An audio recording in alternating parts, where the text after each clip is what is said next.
నమస్తే, welcome to mind media. నేను తేజ మేచర్ల. ప్రస్తుతం మనం సరస్వతి విద్యాపీఠం సంఘటన కార్యదర్శి శ్రీ పదకమూరి శ్రీనివాస్ గారి దగ్గర ఉన్నాము. ఆయనతో మాట్లాడదాం.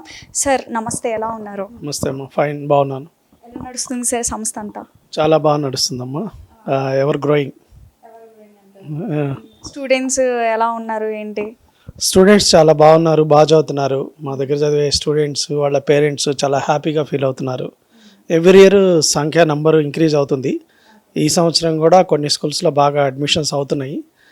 మనకి ఆగస్టు వరకు ఫైనల్ డాటా అనేటువంటి తెలుస్తుంది. ఈ సంవత్సరం కూడా పెరుగుతుందనే పూర్తి విశ్వాసం మాకుంది. సో నేను ఇందాక రాగానే చూశాను అడ్మిషన్స్ క్లోజ్డ్ అని. అంటే పిల్లలు జాయిన్ అయిపోయి ఉంటారు అనుకుంటున్నా. అవునవును, ఆల్రెడీ అంటే ఇది సిబిఎస్ఈ స్కూల్ కాబట్టి ఇవి డిసెంబర్లోనే స్టార్ట్ అయిపోతాయి. కాబట్టి ఇక్కడ అడ్మిషన్స్ క్లోజ్ అయిపోయినాయి. ఇక్కడ ఆల్రెడీ అడ్మిషన్స్ ఫుల్గా అయినాయి. Swiss Shri Vidyaranya international school, Shri Vidyaranya ఆవాస విద్యాలయము, ఈ రెండు కూడా ఆల్మోస్ట్ క్లోజింగ్ స్టేజ్కి వచ్చేసినాయి. చెప్పండి, తెలంగాణలో విద్యాపీఠ ఎన్ని స్కూల్స్ నడుపుతుంది? ఇక్కడ జరిగే విద్యా విధానం ఎలా ఉంటుందంటారు? ఇక్కడ తెలంగాణలో 177 స్కూల్స్ నడిచినాయి లాస్ట్ ఇయర్. ఈ సంవత్సరం ఇంకొక 6-7 స్కూల్స్ ప్రారంభం అవుతున్నాయి. సుమారుగా ఒక 183 స్కూల్స్ అవుతాయి ఈసారి. శిశు మందిరాల్లో సర్వాంగీణ వికాసము, సమగ్ర వికాసం ఆధారంగా మేము స్కూల్స్ నడుపుతాము. సర్వాంగీణ వికాసం అనేటువంటిది తైత్తిరీయ ఉపనిషత్తులో తీసుకున్నాం. తైత్తిరీయ ఉపనిషత్తు నుంచి పంచకోశాత్మక వికాసము, అన్నమయ కోశము, ప్రాణమయ కోశము, మనోమయ కోశము, విజ్ఞానమయ కోశము, ఆనందమయ కోశం అని ఈ పంచకోశాల ఆధారంగా మేము నేర్పిస్తూ ఉంటాము. ఇక్కడ శారీరక నేర్పిస్తాము, యోగా నేర్పిస్తాము, సంగీతం నేర్పిస్తాము, సంస్కృతం నేర్పిస్తాము, సదాచారం, నైతిక ఆధ్యాత్మిక విలువలు నేర్పిస్తాము.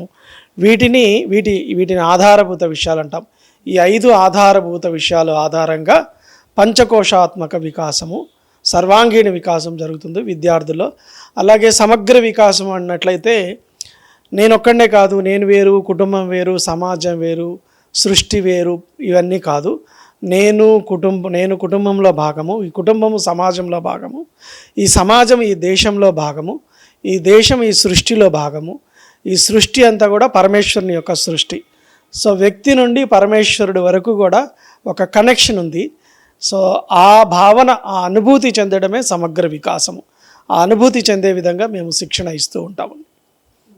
సరే, ఇప్పుడు ప్రపంచం వేగంగా మారుతుంది. అందరూ ఇంగ్లీష్ మీడియం అంటున్నారు. శిశు మందిరం అంటే తెలుగు మీడియం అన్న ముద్ర ఉంది. ఇది కరెక్టే అంటారా? ఇది కరెక్ట్ కాదమ్మా. ఇంకా ఎవరైతే అట్లా అంటున్నారో వాళ్ళు ఇంకా అజ్ఞానంలో ఉన్నారు. ప్రపంచం ఎటుపోతుంది అనేది తెలుసుకోకుండా ఉన్నారు. ఎందుకంటే మేము ఇప్పుడు మారి 12 ఏళ్ళు అయింది, ఇంగ్లీష్ మీడియంకి మారి 12 ఏళ్ళు అయింది. 100% స్కూల్స్ అన్నీ కూడా ఇంగ్లీష్ మీడియం స్కూల్స్. అయితే అలాగని మేము తెలుగుని మర్చిపోలేదు. తెలుగు రాయడము, చదవడము మా పిల్లలకి చక్కగా వస్తుంది. మాట్లాడడము, మాతృభాష అభిమానాన్ని కలిగి ఉంటాము. దాంతోపాటుగా టీచింగ్, ఇంగ్లీష్ లెర్నింగ్, ఇంగ్లీషే కాదు ఇంకా ఎన్ని భాషలైనా నేర్చుకోవచ్చు. మేము ఏ భాషకి కూడా వ్యతిరేకం కాదు. సో మేము ఈ ఇంగ్లీషే కాదు, ఇంకా ఏదైతే లేటెస్ట్ టెక్నాలజీ, డిజిటల్ టెక్నాలజీ అన్నాము, డిజిటల్ క్లాస్ రూమ్ ఏర్పాటు చేస్తున్నాము, మేము ఇంటరాక్టివ్ ప్యానల్ బోర్డ్స్ ఏర్పాటు చేస్తున్నాము. ఇట్లాంటి అనేక రకాలైనటువంటి ఆధునిక విద్యా విధానం ఏదైతే ఉందో ఇప్పుడు ఎన్ఈపీలో కూడా అనేక పద్ధతులు వచ్చినాయి. ఆ చైల్డ్ సెంట్రిక్ ఎడ్యుకేషన్ సిస్టమ్ అని చెప్పేసి, ఆ తర్వాత ఇవన్నీ కూడా మేము నడిపిస్తూ ఉన్నాము. కాబట్టి అది పాత మాట, తెలుగు మీడియం అనేటువంటిది. ఇప్పుడు పూర్తిగా ఇంగ్లీష్ మీడియము స్కూల్స్. మా పిల్లలు కూడా చక్కగా ఇంగ్లీష్లో మాట్లాడుతూ ఉన్నారు.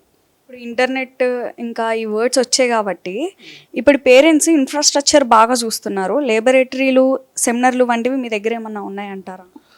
మా ప్రతి స్కూల్లో కూడా ల్యాబొరేటరీస్ ఉన్నాయి. కంప్యూటర్ ల్యాబ్ ఉంది, సైన్స్ ల్యాబ్ ఉంది, లైబ్రరీ ల్యాబ్ ఉంది, డిజిటల్ క్లాస్ రూమ్స్ ఉన్నాయి, తర్వాత reading rooms, mathematics labs. International స్కూల్స్లో అయితే ఇంటర్నేషనల్ స్కూల్స్ మేము 2 స్టార్ట్ చేసాము.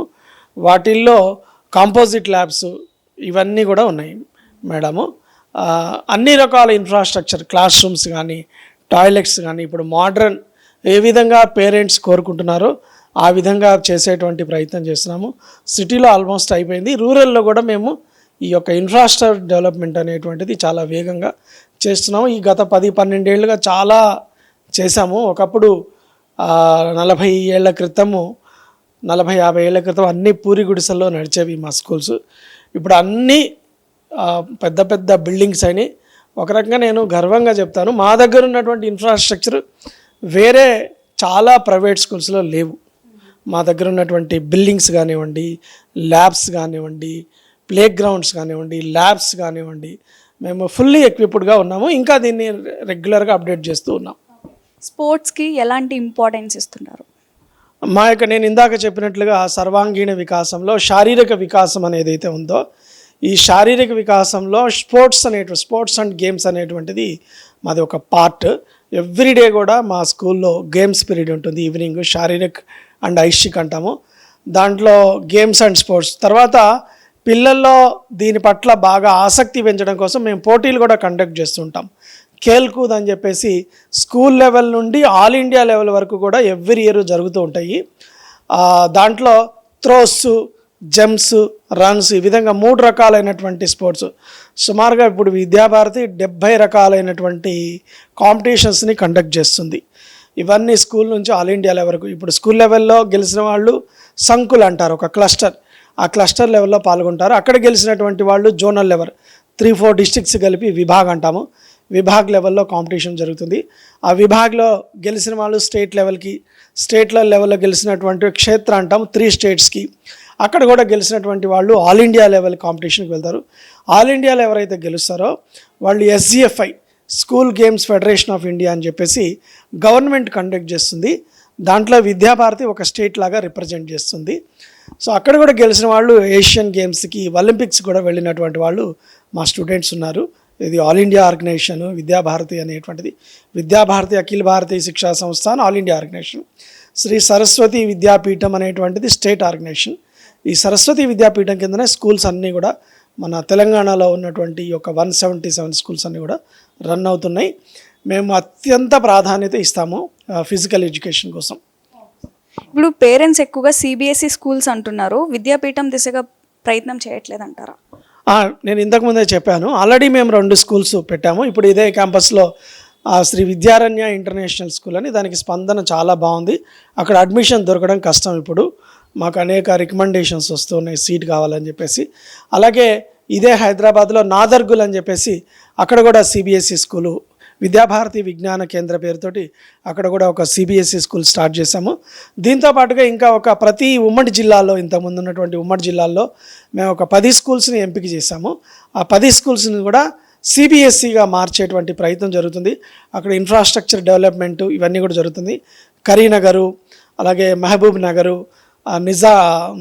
నిజామాబాదు, ఆదిలాబాదు, భైంసా, తడకపల్లి, జమ్మికుంట, ఈ అన్ని చోట్ల కూడా మేము CBSE స్కూల్స్ చేసేటువంటి ప్రయత్నము రాబోయే ఒక 5 ఏళ్ల లోపల ఒక 10 స్కూల్స్ని స్టార్ట్ చేస్తాం. సో స్కూల్స్తో పోలిస్తే మీ దగ్గర ఉండే ఇంపార్టెన్స్ ఏంటంటారు? మా దగ్గర నేను ఇందాక చెప్పినట్టుగానే సర్వాంగీణ వికాసము, సమగ్ర వికాసం అనేటువంటిది వేరే దాదాపుగా ఏ స్కూల్స్లో కూడా లేదు. అవన్నీ ప్రచారం కోసం చెప్తుండొచ్చు మేము ఆల్రౌండ్ డెవలప్మెంట్ చేస్తాము అని, కానీ యాక్చువల్గా వాళ్ళ దగ్గర తగినటువంటి సిలబస్ చాలా తక్కువ స్కూల్స్లోనే ఉన్నది, చాలా చోట్ల లేదు, కేవలం ప్రచారం మాత్రమే ఉంది. మా దగ్గర ఈ 5 ఆధారభూత విషయాల ద్వారా శారీరక్, యోగా, సంగీతము, సంస్కృతము, సదాచారం ద్వారా సర్వాంగీణ వికాసం చేస్తాము. అలాగే విద్యార్థుల లోపల దేశం పట్ల ప్రేమ, సమాజం పట్ల ప్రేమ, కుటుంబం పట్ల ప్రేమ, సో సృష్టి పట్ల, పర్యావరణాన్ని రక్షించాలి, పంచ పరివర్తన చేయాలి అని చెప్పేసి మేము కేవలము ర్యాంకులు, మార్కులు కోసము పాటుపడేవాళ్ళం కాదు. విద్య అనే మా యొక్క ధ్యేయవాక్యంలోనే ఉంది, సా విద్య యా విముక్తయ్య అనేటువంటిది. ఏదైతే జ్ఞానాన్ని కలుగజేస్తుందో, ముక్తిని కలుగజేస్తుందో అదే విద్య అనేటువంటిది. సో ఆ జ్ఞానం కొరకు మేము చెప్తూ ఉంటాము. మా దగ్గర అనేక ప్రత్యేక సబ్జెక్ట్స్ ఉన్నాయి. మా దగ్గర తయారైనటువంటి విద్యార్థులు ఎంతో సంస్కారాలతోటి, విలువలతోటి, దేశభక్తితోటి తయారవుతున్నారు. ఇది నేను గొప్ప చెప్పడం కాదు, గత 50 ఏళ్ళుగా అనుభవం నిరూపించబడినటువంటి సత్యం. మా దగ్గర ఉన్నటువంటి చదివినటువంటి పూర్వ విద్యార్థులందరూ కూడా ఇటువంటి సద్గుణాలతోటి ఇప్పుడు ఉన్నారు. భారతీయ సంస్కృతి విలువలతో పిల్లలు పెరిగితే ఎలాంటి ఉపయోగాలు అంటారు? ఇప్పుడు మీరు చెప్పినట్టుగా భారతీయ సంస్కృతి అనేటువంటిది ఈ మట్టికి సంబంధించినటువంటిది.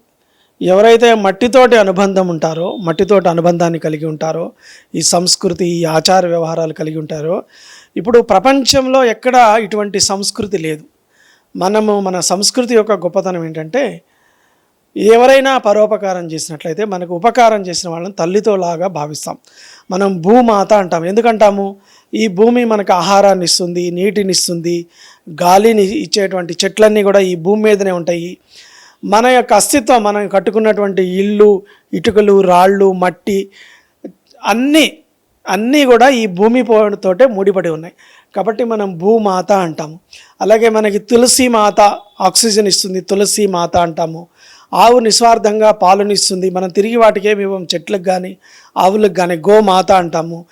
నీటిని ఇచ్చేటువంటి నదులని గంగా మాత అంటాము. ఇట్లాగా ప్రకృతి మాత అంటాము. మనము విషాన్ని కలిగినటువంటి పాముకు కూడా పాలు పోసేటువంటి సంస్కృతి, మనం చీమలకి చక్కరేసేటువంటి సంస్కృతి. ఎందుకంటే అందరిలో భగవంతుడు ఉన్నాడు. నీలో ఏ ఆత్మ ఉన్నదో, ఏ భగవంతుడు ఉన్నాడో ఆ ఎదుటి వ్యక్తిలో, పక్కవారిలో, కేవలం మనుషులే కాదు, రాయి, రప్ప, చెట్టు, చేమ, పక్షి, పాము వీటన్నిటిలో కూడా భగవంతుడు చరాచర సృష్టిలో ఉన్నాడు. కాబట్టి అందరినీ కూడా మనం తల్లిలాగా భావించాలి, ప్రేమించాలి, పోషించాలి, గౌరవించాలి అనేటువంటిది. కాబట్టి ప్రపంచం అంతా కూడా ఈరోజు పర్యావరణ ప్రాబ్లంతో బాధపడుతూ ఉంది. ఎందుకు? వాళ్ళు ప్రకృతిని ఒక భోగ వస్తువులాగా చూస్తారు. కాబట్టి ప్రకృతిని డిస్ట్రాయ్ చేస్తున్నారు, వాళ్ళు వినాశనం చేస్తున్నారు. మనము ప్రకృతిని పోషిస్తాము, ప్రకృతితో సహజీవనం చేస్తాము, ప్రకృతితో కలిసి మెలిసి జీవిస్తాము. ఇది ఎప్పుడు సాధ్యము? తల్లిలాగా ఉండేటువంటి భావన. కాబట్టి ఈరోజు కుటుంబాలన్నీ విచ్ఛిన్నం అయిపోయినాయి. అమెరికా లాంటి దేశాల్లో గన్ కల్చర్ వచ్చేసింది. ఎవరిని ఎప్పుడు కాలుస్తారో. ఆ తర్వాత పశువులు మనం చూస్తుంటాం, పిల్లలు పెద్దగా అయిపోగానే విడిపోతారు. ఆ పశువుల సంస్కృతి కంటే విడిగా ఏమి లేదు. అమెరికాలో కూడా ఎవరు తల్లిదండ్రులతోటి కలిసి ఉండడము, పిల్లలు, ఇవన్నీ కూడా ఏం లేదు. మన దగ్గర నెమ్మదిగా ఆ వెస్ట్రన్ కల్చర్ని అడాప్ట్ చేసుకుంటూ ఇవన్నీ మనం కోల్పోతున్నాము. కాబట్టి మనము ఈ యొక్క శిశు మందిరాల్లో ఈ భారతీయ కుటుంబ వ్యవస్థని, భారతీయ సంస్కృతిని, ఆచార వ్యవహారాన్ని రక్షించేటువంటి ప్రయత్నం చేస్తుంది. ఎందుకంటే ఇదే ప్రపంచానికి దిశాదర్శనము, మార్గదర్శనము.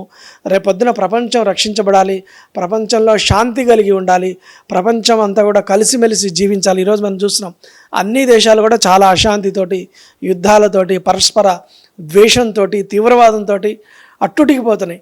కానీ మనం ఇటువంటి పరిస్థితుల్లో కూడా భారతదేశం ఎంతో పీస్ఫుల్గా, మనం ఎంతో స్వాతంత్రాలను అనుభవిస్తూ, స్వేచ్ఛావాయువులు పీలుస్తూ ఎంతో సుఖ సంతోషాలతో ఉన్నాము. సో కాబట్టి మన భారతీయ సంస్కృతి నిలబడము, ఇవన్నీ నేర్చుకోవడం మన పిల్లలకి అనేటువంటిది చాలా చాలా అవసరము. దాంట్లోనే మన యొక్క భారతదేశం యొక్క కళ్యాణం ఉన్నది.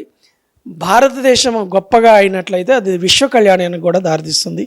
విశ్వం కూడా దాంట్లోనే మేలు ఉన్నటువంటిది. భారతదేశం గొప్పగా అయితే ప్రపంచమంతా కూడా మేలు జరుగుతుంది. సో చివరిగా సార్, స్కూల్ ద్వారా సక్సెస్ అయిన విద్యార్థులు ఎలా స్థిరపడుతున్నారు? మా దగ్గర చదువుకున్నటువంటి వాళ్ళు అన్ని రంగాల్లో ఉన్నారు, టాప్ పొజిషన్స్లో ఉన్నారు. ఈరోజు ఐఏఎస్, ఐపీఎస్ ఆఫీసర్స్గా ఉన్నారు, పొలిటీషియన్స్గా, సెంట్రల్ మినిస్టర్స్ ఉన్నారు, ముఖ్యమంత్రులు ఉన్నారు. అలాగే సాఫ్ట్వేర్ ఇంజనీర్లకు అయితే లెక్కలేదు, ఉపాధ్యాయులుగా ఉన్నారు. ఈ రంగం ఆ రంగం అనేది అన్ని రంగాల్లో కూడా, న్యాయవాద వృత్తిలో జర్నలిస్టులుగాను, డాక్టర్స్ గాను. ఈరోజు హైదరాబాద్లో ఉన్నటువంటి అన్ని కార్పొరేటెడ్ హాస్పిటల్స్లో మా యొక్క పూర్వ విద్యార్థులు ఉన్నారు. అన్ని పొలిటికల్ పార్టీస్లో మా పూర్వ విద్యార్థులు ఉన్నారు. తర్వాత సుమారుగా 90 దేశాల్లో ఈరోజు మా దగ్గర చదువుకున్నటువంటి విద్యార్థులు ఉన్నారు. ఆల్ ఇండియాలో ఒక పోర్టల్ ఉంది.